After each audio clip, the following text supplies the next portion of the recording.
A cada dia sermos gratos pela bondade do Senhor. São tantos motivos para isso, não é mesmo? Estamos aqui nessa manhã de sábado. Podemos juntos estudar a palavra do Senhor, louvar a Ele, orar a Ele. Deus é maravilhoso demais. Louvado seja o nome. Vamos orar nesse momento? Querido Deus, a Tua bondade é algo que constrange o nosso coração, Senhor. Quantos motivos temos para Te agradecer. Agora, Senhor, chegou o momento de estudarmos a Tua palavra. Amém, Senhor. Que o Senhor possa falar ao nosso coração, Senhor. E que a obra que o Senhor deseja fazer através da Tua palavra, nesta manhã, em nossa vida, que ela possa se realizar. Amém. Em nome de Jesus, oramos. Amém. Queridos, todo primeiro sábado do mês é o sábado missionário.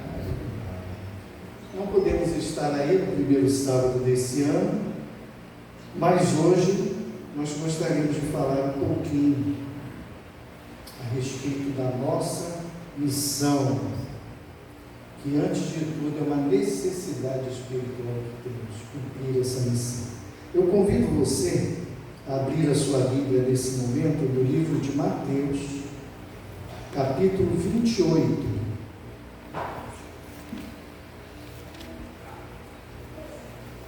Mateus capítulo 28, é um texto bem conhecido nosso.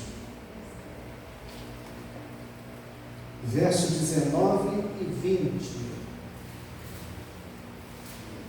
Algumas Bíblias ainda estão sendo pegadas. Mateus 28, 19 e 20. Ide, portanto, fazei discípulos de todas as nações, batizando-os em nome do Pai, e do Filho, e do Espírito Santo, ensinando-os a guardar todas as coisas que vos tenho ordenado. E eis que estou convosco todos os dias, até A consumação do século. Até a consumação do século. Conta uma história que certa vez um empresário lá de Minas Gerais, dono de uma fábrica de bicicletas, tinha acabado de construir uma bicicleta nova, revolucionária. E ele queria fazer um teste com aquela bicicleta, com os pedais, com os pneus, desempenho daquela bicicleta e tudo mais. E ele então convidou a equipe de engenheiros dele e falou o seguinte: olha, eu estou indo para Brasília e eu quero que vocês levem essa bicicleta até Brasília para que a gente possa fazer um teste com ela. E aí os engenheiros se reuniram e começaram a pensar qual era a melhor maneira de levar a bicicleta até Minas Gerais, ou de Minas Gerais até Brasília. E aí chegaram à conclusão que a melhor maneira era levar essa bicicleta de avião. E aí empacotaram a bicicleta, colocaram no avião e foram juntos. Quando chegou lá em Brasília, estava o dono da empresa lá, da fábrica, e ele falou: e aí? Deu tudo certo? Deu certo, chefe, cumprimos a missão. Ele falou: cumpriram a missão? Então me diga aí, os pneus suportaram a viagem bem? E o freio? E os pedais? E aí os engenheiros ficaram e perceberam que não tinham o quê? Cumprido a missão. Tinham entendido o objetivo, mas não tinham compreendido o processo para alcançar esse objetivo. Muitas vezes a gente como igreja é assim.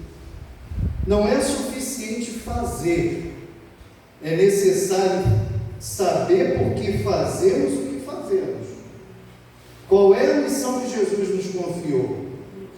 Precisamos entender que Deus não nos deu a missão porque precisa de nossa ajuda. Se Ele quisesse, o mundo seria evangelizado em um segundo. Então não adianta você saber que tem uma missão, se você não conhecer que missão é essa, que poder essa missão tem, não só na vida dos outros, mas na sua vida também, ao realizar essa missão. E saber principalmente que Deus não precisaria de mim e de você para realizar essa missão. Olha que coisa. Vou pedir licença hoje aqui ao nosso diretor do Espírito de Profecia, porque eu pretendo usar vários versos para a gente compreender melhor a missão da igreja, a nossa missão, como fazer e por que fazer. Lá no livro Desejado de Todas as Nações, na página 142, lemos o seguinte: Deus poderia haver realizado seu desígnio de salvar pecadores sem o nosso auxílio. Então, se Deus quisesse salvar os pecadores, Ele não precisaria nem de mim e nem de você. Serviço Cristão, página 101, nos diz o seguinte: o único meio de crescermos na graça. Quantos aqui querem crescer na graça? Amém. Alguns não levantaram a mão, não sei porquê, mas o nosso desejo é crescer na graça. E ela diz: o único meio de crescermos na graça é acharmos interessados em fazer exatamente a obra que Cristo nos ordenou a fazer. Só tem uma maneira de crescer na graça: é cumprindo o quê? Cumprindo a missão. O plano divino para todos nós, queridos, é que possamos ser uma testemunha. Amém? O Senhor deixa a cada um a sua obrigação. Nós temos uma obrigação individual, coletiva como igreja, mas individual como cristãos. Tal obra não pode ser feita por procuração ou representação. Ninguém pode fazer essa obra por mim e por você. Não existe a menor possibilidade de que eu ou você paguemos alguém para que realize a obra que nos foi confiada. Não adianta fazer uma procuração. Eu me lembro que eu fui lá procurador dos meus pais, quando foram vivos por um bom tempo, e tudo que tinha que resolver, eu resolvia por eles. Mas no caso da missão, eu não posso fazer a missão por você, e nem você pode fazer a missão por quê? Por mim. Essa é uma obra individual. Heaven Herald, essa revista, diz o seguinte: a cada um foi distribuída a sua obra, e ninguém pode substituir a outro. Às vezes as pessoas no mundo dizem assim, né? Que não existe ninguém que não seja o quê? Substituído. Já ouviram isso? Mas na obra do Senhor, ninguém pode substituir a mim e a você. Cada um tem uma missão de admirável importância, a qual não pode negligenciar ou passar por alto, uma vez que seu cumprimento envolve o bem de alguma alma, e a negligência da mesma a ruína de uma criatura por quem Cristo morreu. Olha que responsabilidade. Existem pessoas lá fora que precisam ouvir deste Evangelho. A nossa missão é pregar esse Evangelho, como vimos aqui em Mateus 28. E muitos irão perecer, irmãos, sem conhecer a Cristo, pela negligência de alguns que deixaram de cumprir a missão e de fazer a obra. Isso é triste, sim ou não? Isso é triste. Imagina você chegar no céu, não é? E aí o seu vizinho não está lá no céu, e você perceber que de repente ele não chegou no céu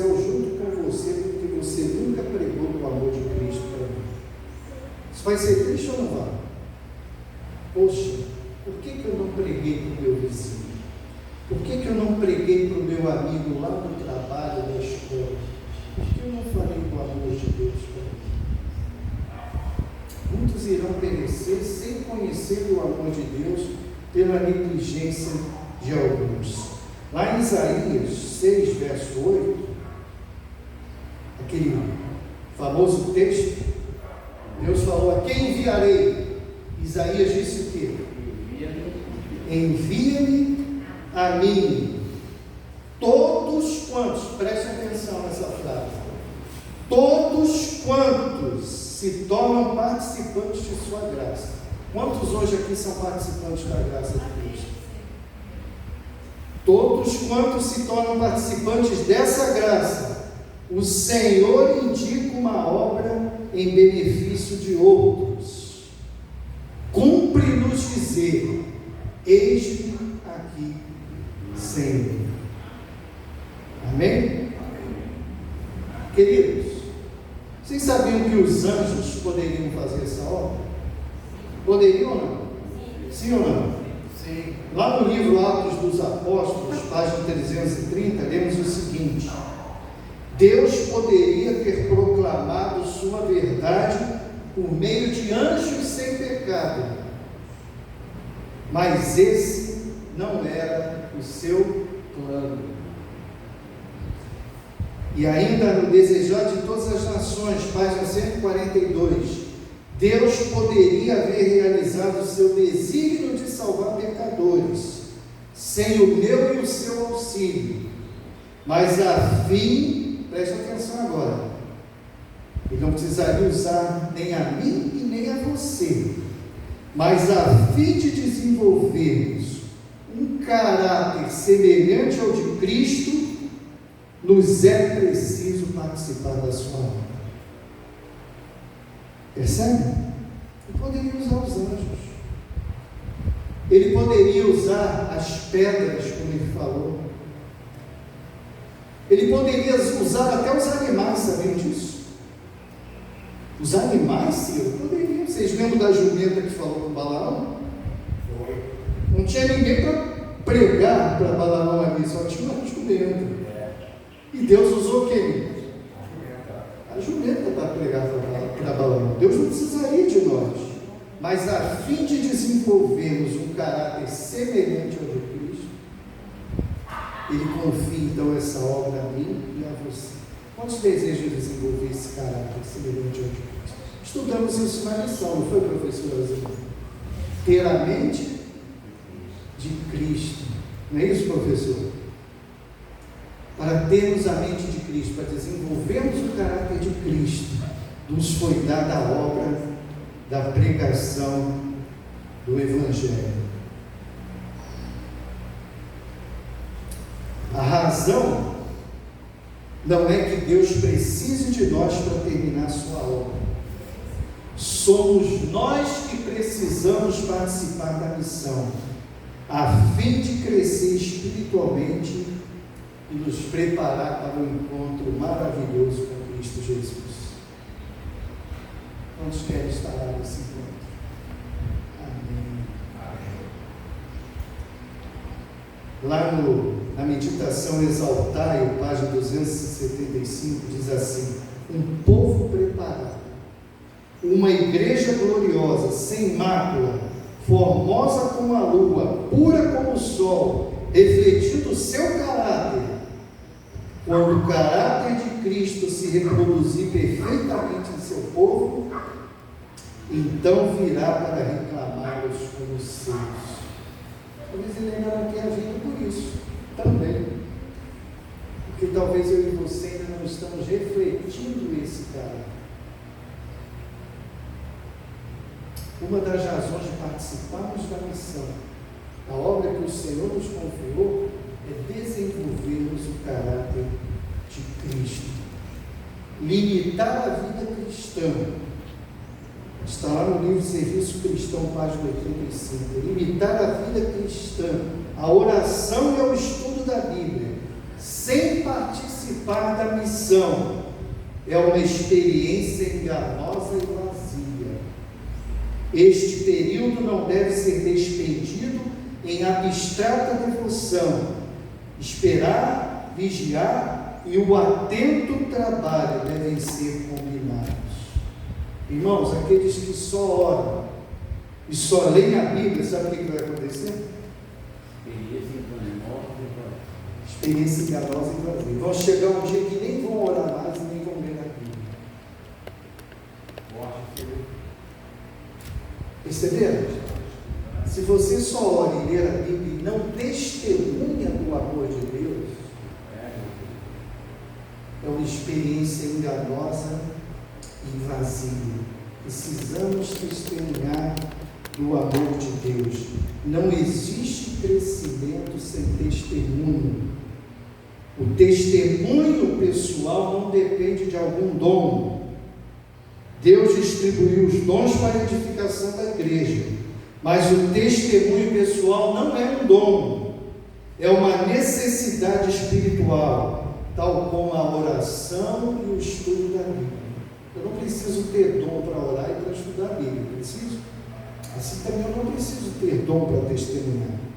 Se o cristão não se envolve na missão, preste atenção, se o cristão não se envolve na missão, está condenado à morte espiritual.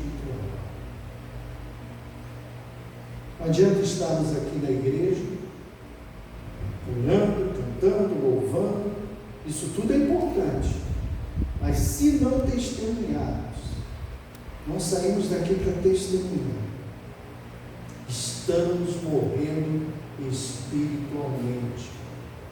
Percebe a importância da missão?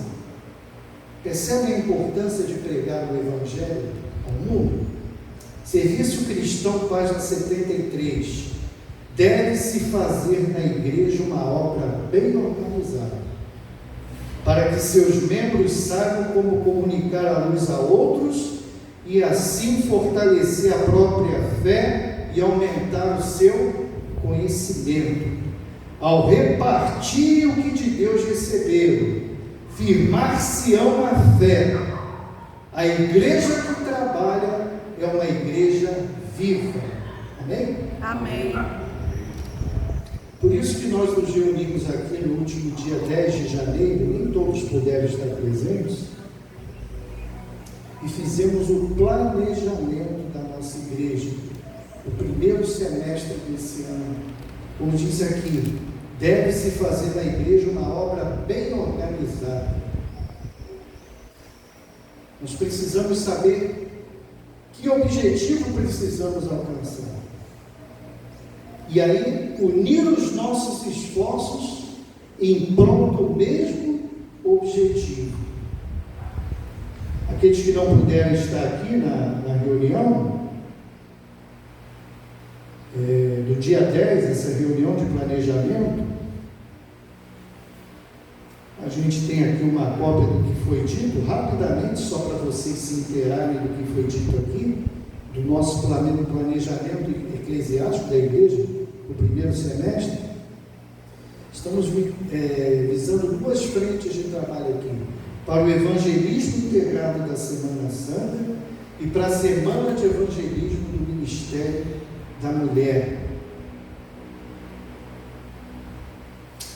Uma igreja viva é uma igreja que se prepara, que se organiza.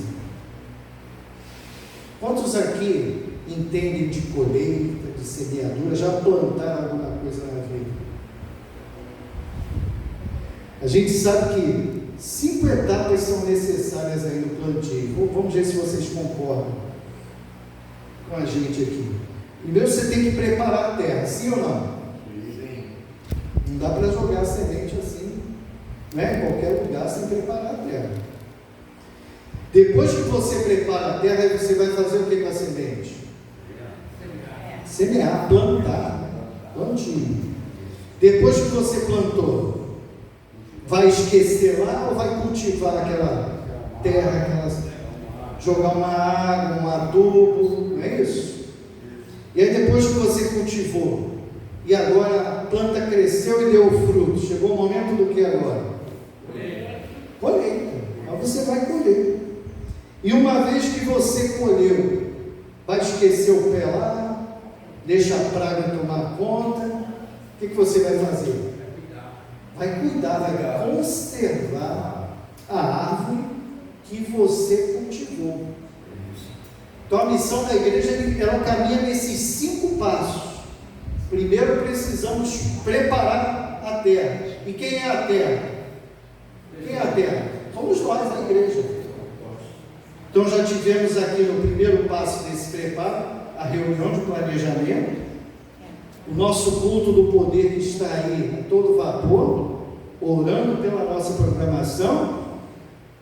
E no dia 19 de fevereiro vai começar os 10 dias de oração e jejum. Isso tudo por um preparo do que? Da terra, da igreja. A gente não vai sair sem antes se preparar. Agora que estamos preparados, que a terra está prontinha, o que a gente vai fazer agora? Plantar, semear. E de que forma a igreja vai estar semeando? Impacto Esperança, Feira de Saúde Varal Solidário e finalmente a Semana Santa nos pequenos grupos e aqui na igreja. Feito isso, a gente espera que através desse plantio muitas almas interessadas possam estar aqui, amém? Amém. E uma vez que a gente plantou, ela tem que cultivar essa semente. De que forma a gente cultiva? Classe bíblica e nossas reuniões lá nos pequenos grupos. E finalmente a gente espera uma grande colheita. Quando? Onde? Semana de evangelismo do Ministério da Mulher. Aí a gente vai colher. Colheu, esquece a árvore de lado? Precisamos conservar. Precisamos discipular essas pessoas. Elas vão fazer parte de um pequeno grupo. Vamos reabrir a nossa classe pós-batismal aqui, para que as pessoas possam, através dessa classe, conhecer a sua identidade como adventista do 7º dia. Essa é uma coisa que me preocupa bastante. Tem muitos adventistas do 7º dia que já esqueceram da sua identidade e acham que ser um adventista é ser mais um qualquer por aí, cristão, enfim, porque não conhecem a identidade da sua igreja, não sabem ou se esqueceram que essa igreja ela é fruto de uma profecia. Não foi 2 pastores que brigaram, se desentenderam e aí um foi para lá, outro para cá, vou fundar uma igreja, aí fundou a nossa igreja. Não é assim, como muitas igrejas por aí. A igreja adventista, ela é o cumprimento de uma profecia, porque ela tem um papel importantíssimo, sobretudo nesse tempo profético, que nós conhecemos como tempo do fim. Vocês sabiam disso? Classe bíblica. A gente vai ensinar isso aqui para os nossos alunos. E além da classe pós-batismal e do PG, vão estar participando depois de uma classe regular da escola sabatina. Queridos, preparo. Quem tem que fazer parte desse preparo? Eu e você, a igreja. A igreja. Então, quando a gente fala aqui em 10 dias de oração e jejum, em culto do poder e tudo mais, nós estamos falando de quem? Da igreja, de mim e de você. Eu preciso levar a bicicleta até Brasília. Precisamos levar o evangelho às pessoas que estão lá fora. Mas isso depende de um processo, uma igreja organizada. Se você quer fazer parte da missão e deve, porque dela depende o crescimento na graça e a nossa vida espiritual, você deve se engajar então no planejamento eclesiástico da igreja. Ele existe para isso, para que eu e você possamos participar e, ao participarmos, estarmos desenvolvendo o caráter de Cristo na nossa vida. Amém? Amém. Esse é o objetivo, irmãos. Vocês perceberam que tem um lugarzinho para todo mundo aqui nesse planejamento? Amém? Amém. A igreja tem que trabalhar unida, somos todos nós. Vamos estar aqui em culto do poder, vamos estar nos 10 dias de oração e jejum, vamos participar do Impacto Esperança, vamos participar da Feira de Saúde do Varal Solidário e vamos estar aqui na Semana Santa, nos PGs e aqui com as nossas visitas. Amém? Amém. A igreja toda participando, todos desenvolvendo o caráter de Cristo. A promessa é que quando essa igreja desenvolver o caráter de Cristo, o que vai acontecer? Ele virá. Amém? Ele virá. Precisamos participar da obra, da missão que o Senhor nos confiou. Cumprir a missão não é tentar fazer as pessoas saírem de suas igrejas e virem para nós. Olha, isso aqui é importante. Cumprir a missão não é tentar tirar as pessoas da sua igreja e trazerem para nossa. Não é levar as pessoas a mudarem de religião, mas de vida. Ninguém diz amém? Amém. Irmãos, eu estou mais preocupado que a pessoa mude de vida do que mude de religião. Você não? Sim.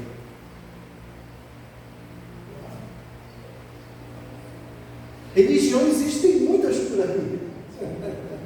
Mas quantos estão vivendo hoje o estilo de vida que o Senhor Jesus deseja que viva? E quem tem essa mensagem para levar? Nós. Pô, mas fomos nós tão pequenininho aqui, gente, que eu acho que vocês não estão na igreja que tem essa mensagem, estilo de vida para levar, não. O que envolve uma mensagem de estilo de vida? Só religião? Só teologia? Prática. Mas prática de quê? Não é só a prática da religião. Da reforma de saúde. Saúde, o que mais? Temperança, o que mais? Fidelidade.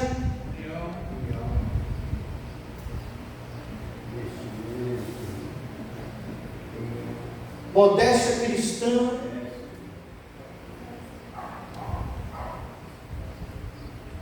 As pessoas não precisam mudar de religião, não. O que elas precisam, em primeiro lugar, é conhecer um novo estilo de vida que elas não conhecem. E aí sim, depois que elas conhecerem um novo estilo de vida, eu creio que ninguém vai querer ficar no velho. Vocês percebem? Às vezes nós colocamos o que é secundário como primário e o que é primário como secundário. Eu preciso ensinar para as pessoas lá fora que existe um estilo de vida mais saudável e melhor. A nossa missão como igreja é preparar um povo para encontrar com o Senhor. Vai sair um amém tão fraco. Amém. Esse é um amém de quem já está com fogo. Já é meio-dia. Amém, irmão. Amém. E o Senhor confia a nós, Igreja Adventista do Sétimo Dia, a missão de preparar o povo, não só esse que já está aqui dentro, mas um povo que está lá fora, para se encontrar com o Senhor da glória. Amém? Amém. Para concluir, eu não sei quantos viram aí um pequeno vídeo do pastor Ayrton Killer, o nosso presidente. Quer falar alguma coisa? Cada um fazendo a sua parte. Isso. E juntos, cada um fazendo a sua parte, juntos, para cumprirmos a missão. Eu não sei quantos assistiram um vídeo, andou circulando aí muito pela internet, pelo menos nos WhatsApps que eu tenho de igreja e tudo mais, do nosso pastor presidente mundial, que é o Ayrton Killer. Vocês sabiam que o pastor, que é o presidente mundial da igreja hoje, adventista, ele é um brasileiro, sabiam disso? Sim. Sim ou não? Sim. Amém. Ele já foi o presidente da divisão sul-americana, E agora ele é o presidente mundial da Igreja Adventista do Sétimo Dia, é o primeiro brasileiro a se tornar presidente mundial da Igreja Adventista do Sétimo Dia. E ele fez um longo sermão, e dali fizeram um recorte daquele sermão, e foi esse recorte que foi divulgado em várias mídias sociais da igreja. E o pastor Ayrton Keeler mostra uma preocupação grande com a missão da igreja nesse pequeno vídeo. Eu sublinhei aqui algumas partes da fala dele ali, para que a gente pudesse refletir um pouco nessa manhã. Primeiro ele diz assim: a igreja precisa de mudança de conteúdo, não de formato. O que o pastor Ayrton Keeler quis dizer hoje? Que muito do conteúdo da igreja tem sido mudado. Se eu falar disso aqui, pode ser que a pessoa não goste, pode ser que vai incomodar ela. Esse negócio de sábado é um problema, falar de sábado para os outros. E aí tem muito adventista que está meio que mudando o conteúdo da mensagem. Se eu for falar de alimentação, vai dar um problema. A pessoa, quem sabe, não vai nem querer mais estar perto de mim. E aí você vai se preocupando mais com a sua imagem do que com a mensagem que você deve pregar. O que vão achar de mim, do que vão achar da mensagem. E aí vai mudando o conteúdo da mensagem. Ou então vai negligenciando o conteúdo da mensagem. Por que nós temos que pregar essa mensagem, irmãos? Primeiro, porque Deus nos confiou essa mensagem. Ele nos confiou. Ele espera que eu e você, que nós preguemos essa mensagem. E por que temos que pregar essa mensagem? Porque tem vidas lá fora que precisam ouvir essa mensagem. Tem muita gente que está doente porque não conhece a mensagem de saúde. Sabiam disso? Tem um estilo de vida ruim, e aí está doente fisicamente, mentalmente, psicologicamente. Percebe? Então o pastor falou, não é para mudar conteúdo, não tem que ter mudança de conteúdo. O conteúdo é esse que tem que ser pregado. E ele se preocupa também com mudança de formato, né? Porque, o que eu preciso fazer para atrair determinada classe de pessoas? Aí começa a mudar, fazer muitas mudanças, mudando os métodos. Cenário. E queridos, sempre que os métodos se confrontam com a teologia costuma sair perdendo no final. Vocês sabiam disso? Métodos diferentes para atrair, para trazer, e a teologia vai ficando de lado. Outra preocupação: não negociar nossa identidade para alcançar corações. Não negociar. Eu sou um adventista do sétimo dia. O que essa palavra nos diz? Advento de Cristo. Eu aguardo a segunda volta de Jesus e eu considero o quarto mandamento da lei de Deus como o sábado do Senhor, um dia que aponta para o Criador, um dia que aponta para o Redentor. Não importa se meu emprego está correndo risco, se as minhas amizades estão correndo risco, a minha identidade é adventista do sétimo dia. E tem muita gente que está negociando a sua identidade para alcançar corações. Tem uma festa sábado, e aí é da minha família, e eu tenho que ir lá, e aí negligencia o sábado do Senhor. Um exemplo que eu estou dando aqui. Temos que ter cuidado com isso.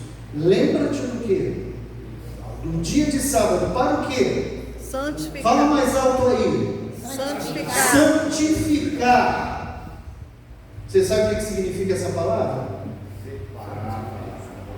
Separado, exclusivo para adoração ao Senhor. E tem muita gente negociando isso, negociando a sua identidade. Outra, nossa metodologia não pode conflitar com a nossa teologia. Já falamos aqui por quê? A teologia acaba ficando de lado.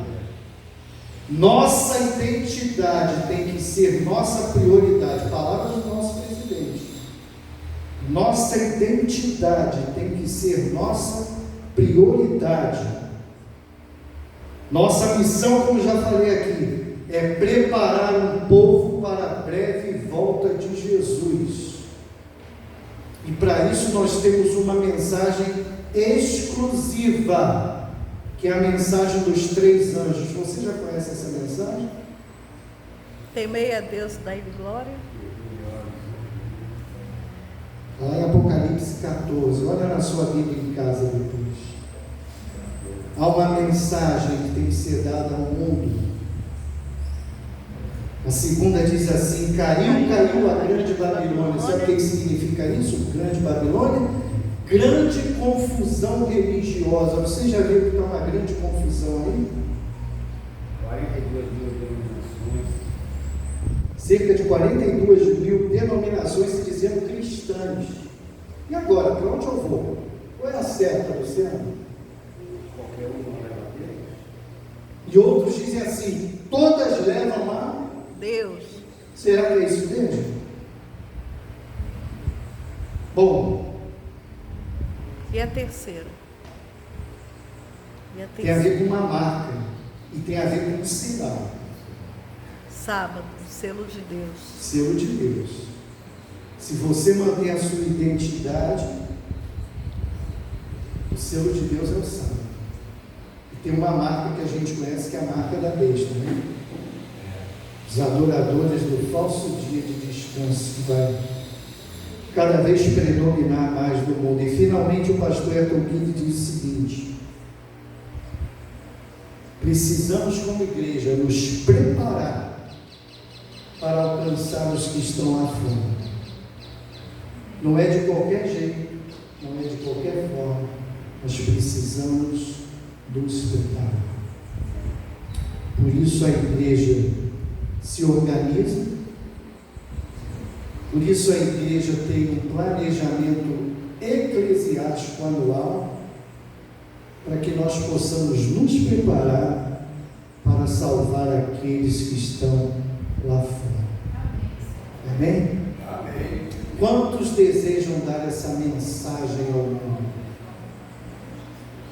Então fiquem de pé e vamos juntos cantar o hino 224, Mensagem ao Mundo.